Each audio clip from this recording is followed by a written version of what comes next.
Friends, आप मेरे अंग्रेजी गुलाब के पौधे देख रहे हैं जिन्हें मैंने कलम से ही उगाया है। स्वागत है आपका मेरे चैनल पर।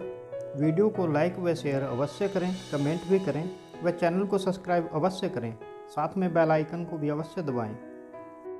फ्रेंड्स, पिछले साल मैंने अंग्रेजी गुलाब का केवल एक पौधा ही उगाया था और इसमें अच्छे खासे फूल भी खिले। अब मैंने 20 कलमें लगाई हैं अंग्रेजी गुलाब की। बिल्कुल आसान तरीके से और सफलतापूर्वक उगाया है इन्हें मैंने। मिट्टी में NPK खाद और राख को मिलाकर उसको पॉलीथीन बैग में भर दिया। अंग्रेजी गुलाब की कलमें काटकर उन्हें एलोवेरा के जेल में डुबोकर रख दिया। 4 घंटे बाद जेल से बाहर निकाल लिया। उसके बाद पॉली बैग में 45 डिग्री के एंगल पर तिरछा करके उन्हें लगा दिया।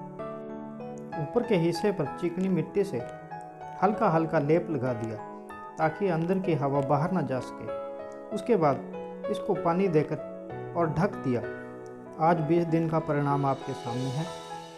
वीडियो को लाइक व शेयर अवश्य करें, कमेंट भी करें व चैनल को सब्सक्राइब अवश्य करें। धन्यवाद।